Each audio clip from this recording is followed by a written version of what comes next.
우리가 기도할 때 하나님은 우리에게 그 땅을 보여주시고 들어가게 하십니다. 우리 앞뒤에 제 계신 분들에게 인사할 때 남성분들과 여성분들을 잘 구별해서 기도하는 당신이 가장 아름답습니다. 혹은 멋지십니다. 기도하는 당신이, 자, 인사하겠습니다. 시작. 기도하는 당신이, 네, 아멘, 아멘. 표현을 잘 하셔야 됩니다. 자매에게 멋지십니다 그러면 안 되죠. 네. 오늘은 그 땅으로 가라, 이제 두 번째 특별기도 이제 본격적으로 말씀 시작인데요. 모세가 죽은 후에라는 제목으로 말씀을 살펴보겠습니다. 하나님의 뜻을 아는 가장 빠른 길은 기도하는 것입니다. 예수님께서도 기도하시면서 하나님의 뜻을 물어보시고 하나님의 뜻을 듣고 하나님과 소통하며 때로는 가장 원치 않는 그 길도 기도를 통해 결국 죽기까지 순종하심으로 하나님의 뜻을 가장 빠르게, 가장 선명하게 알아내셨습니다. 이번 한 주간 여러분 함께 기도할 텐데요. 오늘 월요일 첫날인데요. 여러분 한 주간 함께 정말 집중하여 기도해서 정말 하나님이 정말 100% 응답하시는 하나님이심을 믿고 또한 경험하시기를 간절히 바랍니다. 늘 하던 기도회, 늘 하던 특별 기도회가 아니라 정말 기도하면 응답된다라는 것을 우리 삶에 정말 확실히 간증하고 정말 하나님이 진짜 살아계시는구나 라고 자신 있게 증인으로 나아갈 수 있는 여러분 되기를 축원합니다. 한 단계를 이제 매듭을 지어요. 우리가 어떤 일을 할 때 한 단계를 매듭을 딱 짓고 이제 그 다음 단계, 이제 새로운 과정으로 나아가는 것. 그때 한 단계를 매듭 짓는 것, 또 새로운 단계를 나아가기 위해서 지나가는 것. 이것을 보통 사람들은 이제 어떤 분기점을 지난다 이런 표현을 해요. 혹은 인생의 터닝 포인트를 지난다 이런 표현을 씁니다. 매일 똑같은 일상의 삶과는 좀 다른 뭔가 하나가 딱 마무리가 되고 새로운 곳으로, 새로운 길로, 새로운 비전으로 나아가는 그 분기점, 터닝 포인트, 우리겐 다 있을 수 있어요. 만약에 이 분기점을 지나지 않으면, 터닝 포인트를 지나지 않으면 사람은 정체될 수 있습니다. 뭔가 성장이나 변화나 새로운 삶으로 도약하지 못하고 어쩌면 가다가 그냥 그대로 이게 퇴행해 버리는 경우도 있어요. 우리가 뭐 악기를 배운다거나 아니면 어떤 자격증을 위해서 준비하거나 그럴 때도 이런 현상이 있습니다. 어떤 힘들고 어려운 그 고비, 그 분기점과 터닝 포인트를 지나면 새로운 길이 딱 열리는데요. 그 고비를 넘지 못해서 늘 약간 제자리 걸음 하다가 정체되거나 심지어는 뒷걸음질 치는 경우도 있다라는 거예요. 우리가 이번 주 살펴볼 본문의 주제는 여호수아, 그 중에서도 1장인데요. 여호수아 1장의 배경은 이스라엘 역사에서 아주 중요한 분기점, 아주 중요한 터닝 포인트가 됩니다. 이스라엘 백성이 이집트, 애굽을 떠납니다. 근데 떠날랑 말랑 하는 일들이 있어요. 여러분 잘 아시는 10가지 재앙이 있죠. 피, 계파, 돌종음의 흑장 아시죠?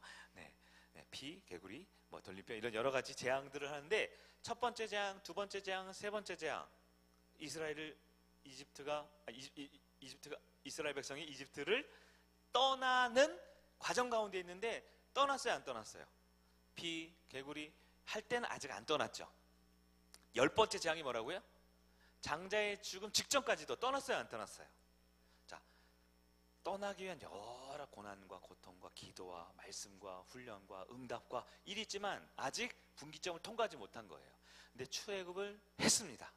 드디어 출애굽을 했어요. 그게 바로 새로운 분기점을 통과한 거죠. 터닝 포인트가 된 거죠. 자, 통과한 다음에 어디로 갑니까? 광야에서, 여러분 잘 아시죠? 몇 년 동안? 40년 동안. 네, 여기도 광야, 저기도 광야. 광야. 오늘도 광야, 내일도 광야, 다음 달도 광야, 내년도 광야. 10년 후, 20년 후, 30년 후, 알겠으면 잘 계속 광야.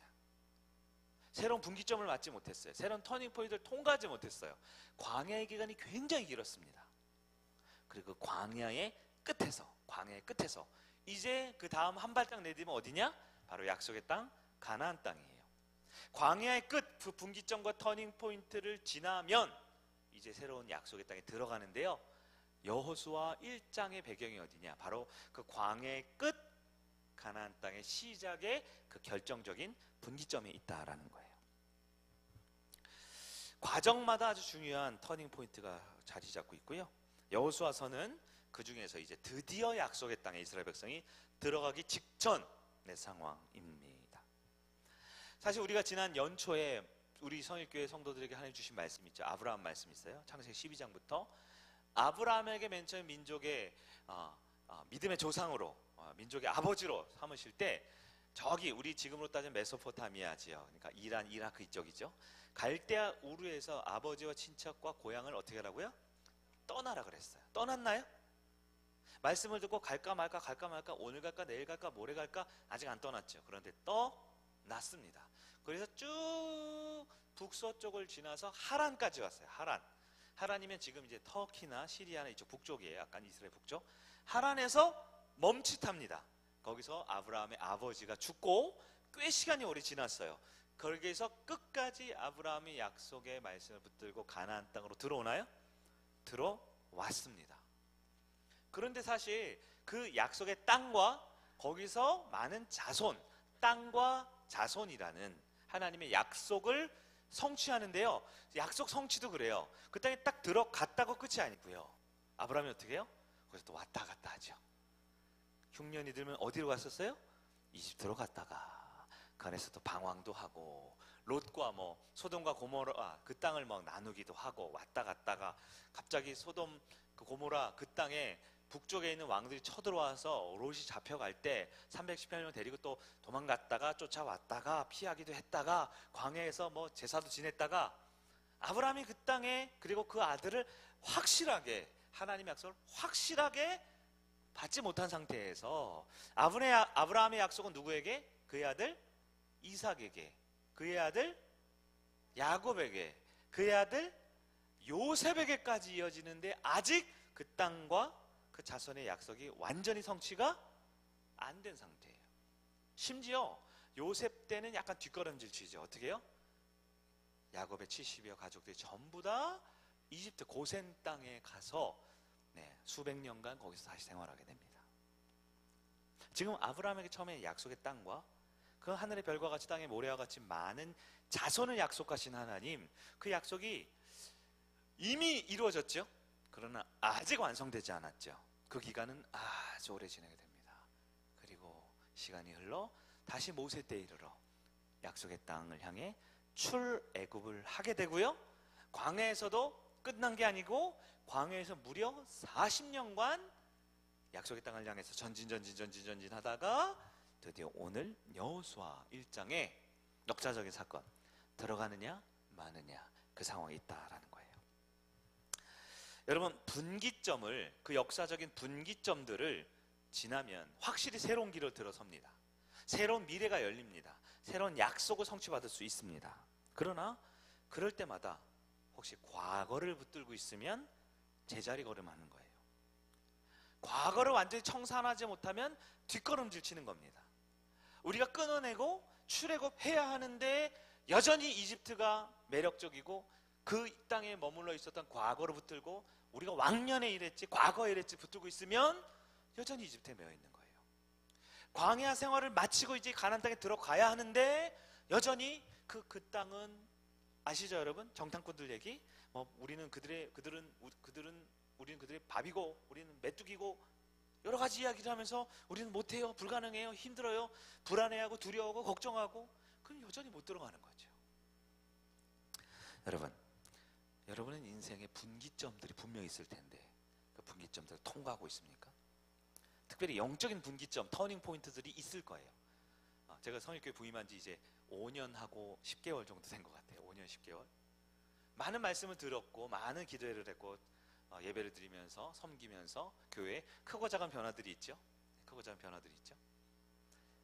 여러분은 혹시 그 변화 가운데 내 믿음과 내 신앙과 내 삶의 여정의 분기점을 잘 통과해내고 있습니까? 아니면 결정적인 순간에 제자리에, 결정적인 순간에 주저앉고 뒷걸음질치고 다시 이집트로, 다시 광야로, 다시 갈대아 우르로 뒷걸음치면서 제자리 걸음을 하고 있습니까? 우리 성결교회는 어떤가요? 매주 강단에서, 매주 목장마다, 매주 기도회 때마다 그 땅을 향해, 약속을 향해, 땅을 향해, 주님 주신 분명한 비전 향해 간다, 간다, 가자, 가자 하는데 정말 가고 있어요? 정말 가고 있어요? 홍해 건널 때 이야기 해드렸죠. 거의 200만 명에 가까운 사람들. 홍해 건널 때 우리처럼 손잡고 한 서너 명 그냥 개울 건너는 게 아니에요. 우리 어제 예배고 헌신 예배 마치고 13명 정도 우리 전사님 추천하는 닭갈비, 치즈 닭갈비를 먹고 탄천을 이렇게 크게 한 바퀴 돌았단 말이에요. 이렇게. 그래, 강도 건너고 개울도 건너고 같은 건가요? 하여튼 건너고 막 건널 때 우리 몇 명 안 되니까 손잡고 건너고 이렇게 했는데요. 이스라엘 백성은 무려 200만 명. 그 많은 사람들 어떻게 해요? 약속의 땅을 갈 때도요, 믿음이 있으면 하나님 말씀 붙들고 모세랑 함께 맨 앞에 가는 거예요. 맨 앞에 가는 거예요. 근데 200만 명이 얼마나 많겠어요? 성남시 인구가 100만 명이 안 되잖아요. 성남시 2개 있는 것만큼 사람들이 그냥 다 몰려서 저기 탄천을 건너는데 건너는데요, 불안하고 초조하고 그러다 어떡하지? 그냥 여기 머물러야 되는 거 아니야? 물에 빠져 죽는 거 아니야? 걱정하는 사람은 맨 뒤에 가는 거예요. 맨 뒤에. 앞에 있는 사람 이미 다 건넜는데 이스라엘 백성들은 맨 뒤늦게 그 긴 행렬의 맨 뒤에 이제 겨우겨우 따라오는 거죠. 여러분 어떻습니까? 성일교회가, 하나님의 교회가 하나님의 뜻과 계획대로 지금 새로운 이 터닝 포인트를 통과하고 있는 과정 가운데 있는데 과연 여러분은 성일교회로서 그 터닝 포인트 잘 통과해내고 있습니까?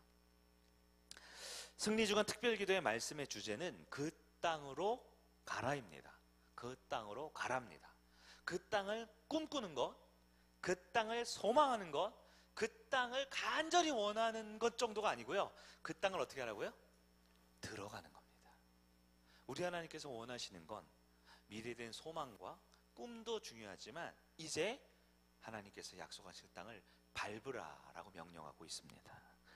개인과 우리 성익교회에 속한 모든 약속된 미래를 향해 여러분 오늘 말씀 붙들고 또 기도하고 그 응답이 확실하게 이루어지는 특별 기도회가 되기를 간절히 바랍니다. 첫 번째, 오늘 본문을 통해서 우리가 살펴볼 건 구원 그 이후입니다. 구원 그 이후. 여러분, 사실 이스라엘 백성이 출애굽한 것만으로도 사실 대단한 겁니다. 출애굽한 게 대단해요. 왜냐하면 과거에서 떠났나요? 진짜 떠났어요. 간다 그랬는데 이제 진짜 간 거예요. 모든 이집트로부터 이스라엘 백성이 다 나왔습니다. 우상으로부터 나왔습니다. 세속으로부터 나왔습니다. 과거로부터 나왔습니다. 그 땅에 진짜 떠난 거예요. 잘했습니다. 그러나 애굽을 떠날 때 이스라엘 백성으로 떠난 게 아닌 것 또한 여러분 잘 아셔야 됩니다. 이스라엘 백성이 이집트를 떠났어요. 누구의 힘으로 떠났을까요? 바로 하나님의 은혜요, 하나님의 계획으로 떠났습니다. 여러분, 성도의 구원도 여러분 마찬가지입니다. 우리가 나 중심의 하나님의 영광이 아닌 나자로 살아갔던 내 모습에서 구원받은 주님의 자녀로 되는 건 내가 한 게 아니에요. 우리의 능력으로 한 게 아니에요. 하나님의 계획과 구원의 은혜가 우리를 구원받은 자녀를 만든 것입니다. 모세가 10가지 재앙을 통해서 출애굽했죠. 바로 왕과 싸울 때 10가지 재앙이 있었습니다. 근데 10가지 재앙의 능력은 누구의 능력이었어요? 모세가 그냥 앞에서 대리로 바지사장처럼 앞에 서 있을 뿐이죠. 모세가 한 게 아니죠. 누가 했어요? 하나님이 하신 겁니다. 이스라엘 백성이 뭔가 잘하고 훌륭해서가 아니에요. 하나님의 은혜로 한 겁니다. 모세가 홍해를 건넜죠. 이스라엘 백성이 자유의 몸이 됐죠. 누구의 능력으로? 하나님 능력. 하나님 홍해를 가르시고 하나님 지나가게 하시고 주의 애굽 백성들 군대 전차가 들어올 때 짠 하고 합치면서 하나님이 하신 거예요. 여러분, 모세와 이스라엘 백성들이 출애굽한 거 누구의 능력입니까? 오늘날 우리 구원 얻은 성도들이 구원받아 하나님의 자녀된 거 누구의 능력입니까? 하나님의 능력이에요. 이스라엘 백성들이 그래서 출애굽한 게 끝이 아니에요. 성도가 구원받은 게 끝이 아니란 얘기입니다. 출애굽은 했지만 출애굽했다고 해서 하나님 나라가 시작된 게 아니에요. 어디를 가야 합니까? 가나안 땅에 들어가야 합니다. 약속의 땅에 들어가야 돼요. 자, 우리 성도도 마찬가지예요. 지금 그 얘기를 하는 겁니다. 구원 받았죠? 구원 받은 게 끝이 아니에요. 많은 사람들이 예수 믿고 구원 받아서 천당 가는 것 언제 가요? 또 빨리 가는 것도 싫어해. 또 오래 살고 싶어해요. 약간 이게 말이 안 되는 것 같아요. 예수 믿어 구원받아 천국 가고 싶은데 지금 갈래? 그럼 다 싫어하더라고요. 우리 성도의 목적은 예수 믿어 천당 가는 게 아니에요. 출애굽하는 게 아니라고요. 우리 성도의 삶은 뭐예요? 광야를 지나 약속의 땅에 들어가는 겁니다. 구원 받은 게 목적이 아니라 구원 이후에 하나님이 주시는 축복과 은혜의 열매를 맺는 것이 우리 성도의 삶의 목적이에요. 그래서 여러분, 성도가 기도할 때 잘 기도해야 됩니다. 많은 성도들이 출애굽을 기도하는 것 같아요. 출애굽 기도해야죠. 예수 믿고 구원 받는 거 필요하죠. 그러나 출애굽이 우리 인생의 목적이 아니라니까요.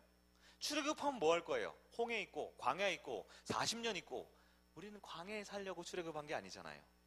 어디를 가야 합니까? 가나안 땅, 약속의 땅에 들어가야죠. 구원 이후가 중요합니다. 구원받은 성도들이 예수 믿고 구원받은 것이 우리 인생의 목적이 아니라 그랬어요. 그 다음 뭘 해야 돼요? 네, 벌은 안 쳐다봐도 돼요. 벌은 알아서 살라고. 저를 보세요. 구원받은 백성들이 뭐 해야 돼요? 벌 쳐다보고 있으면 아무것도 생각이 안 납니다. 저를 보세요. 제가 벌보다 못하진 않잖아요. 네, 쏘이면 쏘이는 거고. 구원받은 백성들이 영원한 천국 약속 받은 게 문제가 아니고 이 땅에서 가나안 땅에 들어가야 되지 않겠습니까? 근데 많은 사람들이요, 그냥 출애굽했으니까 아이고 이제 됐다, 마귀 권세 사망 권세 이제 안 하고 그냥 나는 이 광야에서 죽을란다, 하드 생활하는 사람들이 있다라는 거예요. 답답하죠. 하나님 사랑하는 자녀가 광야에서 죽기를 원하는 게 아니라 약속의 땅을 성취하기를 원하시는 거거든요. 여러분, 이스라엘 백성들 어떻게 했습니까? 출애굽했지만 금방 과거로 돌아가려고 그래요. 그리고 그 말씀대로 됐죠. 우리 본문 하나 볼까요? 출애굽기 14장 11절입니다. 우리 화면에 한번 보면서 읽어봅니다. 시작. 그들이 또 모세에게 이르되 애굽에 매장지가 없어서 당신이 우리를 이끌어내어 이 광야에서 죽게 하느냐? 어찌하여 당신이 우리를 애굽에서 이끌어내어 우리에게 이같이 하느냐? 이게 지금 누가 하는 얘기예요? 이스라엘 백성들이. 언제 한 얘기예요? 출애굽하고요. 구원받은 다음에도 여전히 사람이 참 악하죠. 네. 지금 주어진 은혜를 생각 못하고요, 감사하지 않고요, 지금 힘들면 또 원망하는 거예요. 또 불평하는 거예요. 근데 여러분, 저분들이 왜 원망하고 왜 불평했을까요? 인생의 목적이 출애굽이었거든요. 출애굽 해봤더니 뭐가 나타나요? 홍해가. 홍해 건넜더니 뭐가 나타나요? 광야가. 그래서 많은 사람들이 인생의 신앙생활을 광야라고 생각해요. 그러나 우리 하나님이 원하시는 건 광야가 아니라 어디입니까? 가나안 땅에 들어가는 것입니다. 여러분 혹시 미래가 아니라 여전히 과거 혹은 현재만 살고 있습니까? 여러분 기억하십시오. 이스라엘 백성들에게 목적은 출애굽이 아닙니다. 가나안 땅에 들어가는 것입니다. 우리 성도들에게 인생의 목적은 예수 믿어 구원 받는 게 아닙니다. 그건 이미 약속을 받았어요. 뭡니까? 우리에게 허락하신 가나안 땅을 향해 가는 겁니다. 개인의 인생에도 가나안 땅이 있습니다. 공동체의 비전에도 가나안 땅이 있습니다. 하나님께서 약속하신 그 젖과 꿀이 흐르는 하늘의 별과 같이 바다의 모래와 같이 많은 자손을 주시고 그 땅을 얻게 하시는 그 영적인 가나안 땅을 향해 믿음을 가지고 들어갈 수 있는 여러분들을 축원합니다. 그러나 두 번째, 모세와 이스라엘 백성에게 주어진 것은 절망이었습니다. 그러나 절망은 진짜 희망을 바라보게 합니다. 우리가 한 주간 살펴볼 여호수아 1장은 새로운 터닝포인트라고 그랬어요. 왜 터닝포인트냐? 바로 1장 직전에 어떤 일이 있었냐면 모세가 죽었습니다. 모세가 죽었다라는 건 이스라엘에게 엄청난 변화예요. 엄청난 위기입니다. 왜냐하면 모세가 이스라엘의 최고 리더십이었거든요. 최고 지도자였거든요. 많은 사람이 존경하고 따르고 그만 쳐다봤거든요. 이스라엘 백성들은 절망했습니다. 낙심했습니다. 두려웠습니다. 불안했습니다. 염려했습니다. 왜요? 그들은 눈에 보이는 모세만 보고 살았거든요. 하지만 여러분, 믿음의 사람들에게 절망스럽고 낙심되는 일은 결코 끝이 아닙니다. 위기는 새로운 기회가 시작되는 것이기 때문에 그렇죠. 하나님께서는 모세가 죽은 다음에 누구를 리더로 세웠어요? 모세의 1절에 보면 수종자 여호수아, 새로운 리더가 세워졌습니다. 새로운 환경. 근데 여러분 여기서 꼭 기억해야 될 거, 여러분 모세가 나아요? 여호수아가 나아요? 누가 더 낫습니까? 우리는 보통 여호수아서를 시작할 때 이 고민에 빠집니다. 여호수아가 나은가? 과거 전임자보다 잘하는가? 더 훌륭한가? 우리 눈은 시야는 제한되어 있거든요. 리더를 볼 때도 그렇습니다. 지금 이분이 전에 하던 분보다 더 나은가? 더 훌륭한가? 이건 좀 잘하고 이건 좀 못하는 것 같은데? 그럼 소망이 없는 거예요. 왜 그럴까요? 진짜 리더가 누구인지 알아야 되기 때문에 그렇습니다. 여러분, 여호수아 1장에 보면 등장인물이 여러 명 나와요. 우리 아까 읽었죠? 누가 있습니까? 1장에 모세가 있죠. 또 여호수아도 있죠. 잘하셨어요. 두 사람이 제일 유명하니까. 또 누가 있어요? 네? 이스라엘 백성들도 여기 나오죠. 네. 또 누가 나옵니까? 모세, 여호수아, 백성, 그리고 끝입니까? 네, 바로 하나님이 그 안에 있죠. 우리는 성경을 볼 때 중요한 등장인물들을 생각하다가 하나님을 놓치는 경우가 참 많아요. 네. 그러나 여러분, 성경은 아시죠? 성경은 사람의 이야기가 아니라 하나님의 이야기입니다. 성경은 하나님의 심정과 하나님의 속성과 하나님의 방법으로 가득 찬 이야기다 라고 얘기하면 이제 좀 다시 좀 생각이 나시죠? 성경은 누구의 이야기입니까? 하나님의 이야기죠. 민족의 영웅이었던 모세는 하마터면 영웅이 될 뻔했습니다. 모세가 그대로 약속의 땅에 들어갔으면 아마 모세교가 나오지 않았을까요? 출애굽부터 광야부터 3종 세트, 출애굽, 광야, 가나안 땅 입성까지 이미 많은 사람들에게 인기와 영광을 다 누렸던 모세. 그러나 진짜 위대한 리더이냐? 그러나 성경은 모세를 뭐라고 부릅니까? 여호와의 종이다 라고 표현합니다. 여호수아는 그 모세의 종이에요. 그러면 리더가 하나님인데 모세의 종이면 여호수아면 전임자보다 못하는 거네요. 네. 그러나 중요한 것이 무엇입니까? 하나님은 여호수아 1장에 반복적으로 여호수아에게 강하고 담대하라고 말합니다. 강하고 담대하라고 부탁하셔요? 명령하셔요? 담대해 주길 바래. 강해줬으면 참 좋겠네. 내 생각은 그런데 점점점. 그래요? 강하고 담대하라고 명령하십니다. 왜 명령하십니까? 하나님이 진짜 리더이기 때문에 그렇습니다. 하나님이 진짜 주인이기 때문에 그렇습니다. 여러분, 모세가 나아요? 여호수아가 나아요? 하나님이 진짜 리더입니다. 많은 사람들은 모세 이제 큰일 났네, 이제 없으니까 이제 여호수아 잘할 수 있을까 걱정하죠. 무엇을 말합니까? 지금도 마찬가지예요. 우리는 여전히 주의 일을 할 때, 교회 일을 할 때, 신앙생활을 할 때 사람을 보지요. 이 사람이 나은가, 저 사람이 나은가, 과거가 나은가, 현재가 나은가 늘 비교하고 판단합니다. 그러나 우리는 알아야 합니다. 진짜 리더는 하나님입니다. 진짜 주인은 하나님입니다. 성경의 주인공이며 이 모든 역사를 이루는 것은 하나님입니다. 출애굽시킨 것도 하나님이요, 광야에서 지키고 보호한 것도 하나님이요, 가나안 땅을 준비하고 들어가게 하는 분도 하나님이십니다. 여러분, 그러나 우리 여전히 내가 주인공 하려고 그래요. 내가 주인공 하려고 하면 두렵고 떨립니다. 그러나 내가 리더하면 불가능합니다. 하지만 하나님이 주인 되심을 인정하고 믿으면 가능합니다. 우리가 들어가고 싶은 가나안이 있습니까? 내가 이루고자 하는 내 개인의 가나안이 있습니까? 우리 가정이 올해는 꼭 그 땅에 들어갔으면 하는 것이 있습니까? 지금 요즘 신방 기간이어서 가정마다 다니면 꼭 중요한 기도 제목도 있어요. 남편, 자녀, 집, 사업장. 영적인 그런 많은 영적인 가나안 땅에 들어가기 위해 여러분은 과연 누구를 의지하고 바라봅니까? 제가 신방할 때마다 꼭 마지막 기도하는 게 있죠. 저는 잠깐 왔다 갈 뿐이죠. 그러나 진짜 리더가 누구임을 알아야 합니까? 하나님임을 알아야 합니다. 진짜 주인이 누구임을 알아야 합니까? 하나님이심을 알아야 하는 것입니다. 여러분, 모세는 리더가 아니에요. 누가 리더라고요? 하나님이요. 내 인생에 내가 주인이 아닙니다. 누가 주인입니까? 하나님입니다. 내가 계획하는 건 리더가 내가 아닙니다. 내가 리더인 줄 아니까 자꾸 절망하고 자꾸 두렵고 자꾸 낙심하는 거예요. 저도 자꾸 그러게 되네요. 제가 리더인 줄 자꾸 아는 거예요. 제가 주인인 줄 알았어요. 그러니까 아니래요, 하나님이. 누가 리더임을 우리는 고백해야 되죠? 누가 주인임을 고백해야 합니까? 우리 입술엔 늘 하나님이 나와야 되는 거예요. 그래서 앉으나 서나 우리 주님 생각을 해야 하는 것입니다. 성일교회, 여러분이 주인입니까? 우리 하나님이 주인입니다. 목회자가 리더입니까? 우리 주님이 리더입니다. 모세가 죽었습니다. 여호수아가 세워졌습니다. 아무 상관이 없어요. 여전히 이스라엘의 유일한 주인이요 리더는 하나님이시기 때문입니다.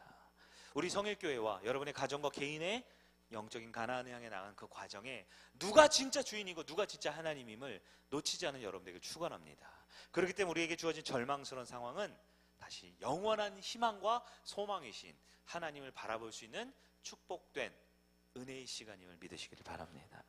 마지막 세 번째는 뭡니까? 승리는 어차피 우리의 것입니다. 이번 주일이 무슨 주일이라고요? 이번 주일은 승리주일이 아니고 부활주일입니다. 부활주일입니다. 성경에서 부활장 어디 있죠?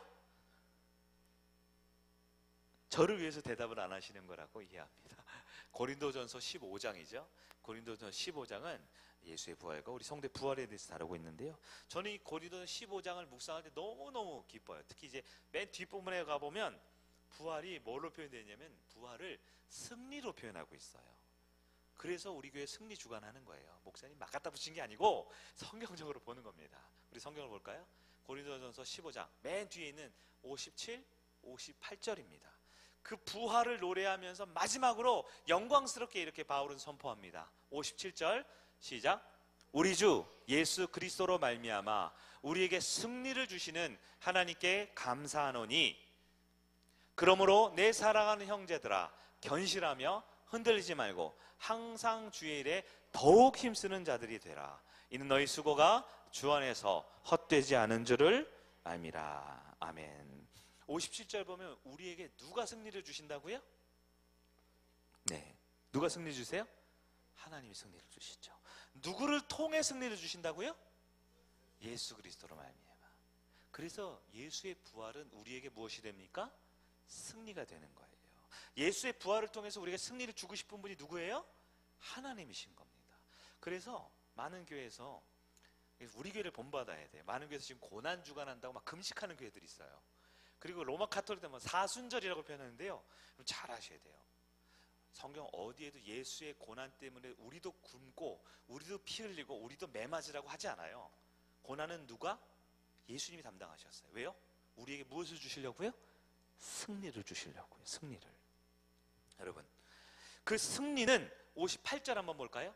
그 승리는 뭐라고 표현되어 있어요? 견실하고 흔들리지 말래요. 왜요? 주 안에서 수고가 헛되지 않아요. 무슨 뜻이냐면 확실히 승리한다라는 거예요. 여러분, 결론을 알면 어렵지 않습니다. 결론을 확실히 알면 불안하지 않아요. 많은 성도들이 신앙생활의 불안과 염려와 초조 가운데 사는 이유가 뭐예요? 어떻게 될지 몰라서 그러는 겁니다. 그러나 여러분, 신앙생활은 영적인 싸움인데요. 결론은 하나님이 이깁니다. 그래서 하나님 편이 이기는 거예요.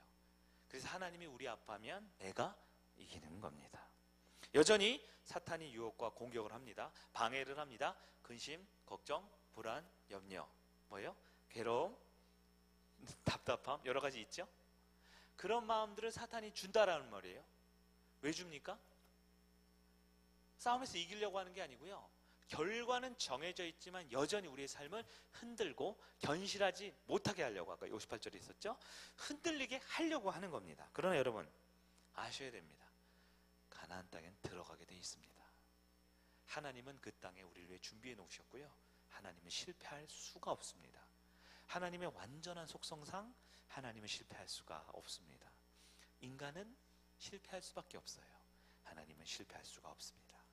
누가 주인이고 누가 리더이고 누가 이 부활의 승리를 준비해 놓으셨는지를 확실히 믿는 자에겐 승리가 약속되어 있다라는 것입니다. 가나안 정복하는 거 쉬운 일 아닙니다. 그러나 반드시 참 성도는 가나안 땅에 들어갑니다. 눈앞의 현실을 보면 소망하기가 어렵죠. 오히려 절망이 들지요. 그러나 절망이 들 때마다 우리는 다시 고개를 들어 진짜 리더의 주인이신 하나님을 바라봐야 하는 것입니다. 소망은 누구에게 두어야 되죠? 하나님께 두는 겁니다. 소망을 사람에게 두니까 실망하는 거예요. 다른 말로 사람한테 기대하면 실망합니다. 부부가 결혼해서 싸웁니다. 왜요? 기대하기 때문에 그래요. 남편은 아내를 기대하고 아내는 남편을 기대합니다. 부모와 자식이 싸웁니다. 왜 싸울까요? 기대하기 때문에 그래요. 내가 너를 위해 이렇게까지 했는데 넌 그거밖에 못하니? 다른 집 엄마 아빠는 이렇게 한다는데 우리 엄마 아빠는 그거밖에 안 해줘? 뭐 하는 거예요? 기대하는 겁니다. 그러나 여러분, 기대 소망은 하나님께 돌아가고 되어 있습니다. 우리 마지막 성경 한 구절만 볼까요? 에베소서 1장 17절에서 19절 말씀, 이 구절 말씀 보고 말씀을 정리하겠습니다. 17절 시작. 우리 주 예수 그리스도의 하나님 영광의 아버지께서 지혜와 계시의 영을 너희에게 주사 하나님을 알게 하시고 너희의 마음의 눈을 밝히사 그의 부르심의 소망이 무엇이며 성도 안에서 그 기업의 영광의 풍성함이 무엇이며 그의 힘의 위력으로 역사하심을 따라 믿는 우리에게 베푸신 능력의 지극히 크심이 어떠한 것을 알게 하시기를 구하노라. 아멘. 지혜와 계시의 영을 주시는 분이 누구예요? 하나님이십니다. 그 하나님을 알게 하시는 분이 누구예요? 하나님이십니다. 그 하나님을 소망하는 것, 그것이 부활주의를 준비하면서 이 승리주간을 담당하는 성도의 모습입니다. 눈앞에 보이는 현실, 내 상황, 내가 갈 수 있는 능력을 바라보는 것은 답이 없는 절망입니다. 그러나 여전히 우리 가운데 내 모습과 내 환경과 눈앞의 현실은 답답하고 절망스럽지만 우리에게 지혜의 영을 주시고 영감을 주셔서 하나님 알게 하시고 결국 승리를 이루게 하시는 예수님을 바라보면서 기도하고 승리함을 얻는 저와 여러분들에게 주의 이름으로 축원합니다. 말씀을 정리할게요. 우리는 그 땅을 향해 가라라는 명령을 받았습니다. 모세는 죽었습니다. 새로 세워진 여호수아는 그의 발끝에도 믿지만 그의 수종자예요. 우리의 눈이 누구를 바라봐야 될까요? 하나님을 바라봐야 합니다. 그러면 응답을 받을 수 있습니다. 우리가 함께 찬양할 텐데요, 주님이 말씀하시면 내가 나아가겠습니다. 그 말씀을 따라간다라는 건 하나님을 바라본다라는 거예요. 주님 뜻이 아니면 내가 멈춰서겠습니다. 이것은 여전히 우리 리더이고 주인이신 하나님을 바라보는 겁니다. 내가 가는 것, 내가 서는 것 다 누구에게 있어요? 사람에게 있고 환경에 있고 내 감정에 따라 있는 게 아니라 주인이요 리더이신 하나님께 달려있는 겁니다. 그게 승리하는 성도들의 모습이고 약속의 땅을 들어갈 가나안 성도들의 우리의 삶의 모습입니다. 사랑하는 설교 성도 여러분, 그 땅에 들어가는 은혜와 축복이 열매 맺기를 주의 이름으로 축원합니다. 우리 함께 찬양할까요? 주님 말씀하시면 내가 나아가리라.